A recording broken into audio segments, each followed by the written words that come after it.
They called him El Hechizado, the Bewitched, a monarch whose very existence was a warning from history, a walking testament to the dangers of royal obsession with bloodlines. Charles II of Spain was not born healthy, nor was he ever truly well.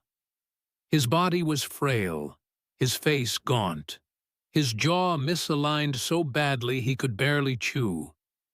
But what truly haunted his reign was not just his deformities. It was the belief that he carried within him a curse, one that would doom the mighty Habsburg dynasty. From the moment of his birth in 1661, whispers filled the corridors of the Spanish court. Midwives crossed themselves, priests murmured prayers, and astrologers studied the stars for an explanation. The child was wrong. His head was too large for his thin body, his tongue oversized, his gaze unfocused. Some said it was witchcraft. Others knew the truth. Centuries of inbreeding had twisted the royal bloodline into something fragile, brittle, and doomed. As he grew, Charles did not grow stronger. He did not walk until the age of 8, did not speak until 4. He was often bedridden, plagued by constant illness. Yet, despite his weakness, he was the King of Spain, ruler of a global empire spanning from the Americas to the Philippines. And in those early years, the people still hoped that the boy would grow into his crown. But hope fades fast when a kingdom smells decay. By the time Charles reached his teenage years, the cracks in Spain's once mighty empire were impossible to ignore. The silver from the New World was running dry. The treasury was drowning in debt, and wars with France drained what little strength remained. And yet, the court was consumed by a different crisis: the king himself.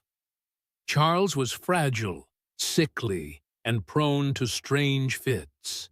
His face bore the unmistakable Habsburg jaw, so deformed that eating was a struggle, and his speech a muffled whisper. He tired after the smallest exertion, and months would pass when he was too weak to appear in public. Behind palace walls, whispers turned to open concern. Priests performed exorcisms, convinced that dark magic was to blame. Royal doctors prescribed bizarre cures, from potions of powdered skull to exotic herbs shipped from the colonies. None worked. The problem was deeper than disease. Charles had no heir, and no sign of producing one. His first marriage to Marie-Louise of Orléans was filled with public affection, but in private, it was a tragedy. After 10 years together, she died childless, and rumors swirled that the king was cursed, or worse, incapable. The fate of the Spanish Empire rested on the shoulders of a man who could barely stand. In 1690, Charles married again, this time to Maria Anna of Neuburg, a German princess chosen for her famously fertile family. She arrived in Madrid with a train of servants, treasures, and the quiet hope of producing the heir Spain so desperately needed. But months turned into years, and the royal cradle remained empty. Court gossip sharpened into open accusation. The king was bewitched. The Archbishop of Toledo declared that evil forces had cursed Charles from birth. Rumors told of a dark ritual performed over his cradle, binding his body and soul. In a city gripped by superstition, these whispers were treated as truth. Exorcists were summoned. Priests made Charles swallow holy water mixed with oil, burn wax figurines of his supposed enemies, and endure days of fasting while prayers were chanted at his bedside. One friar claimed to have found proof, a jar buried under the royal palace containing hair, fingernails, and a scrap of clothing, all said to be part of a witch's curse. But no ritual could change the simple, brutal reality. Charles was getting weaker. His legs trembled when he walked. His eyesight dimmed, and his body wasted away. Every cough, every fainting spell, became a sign that the end was drawing closer. Spain had begun to prepare for a king's death, and the death of an empire. The winter of 1700 settled over Madrid like a shroud.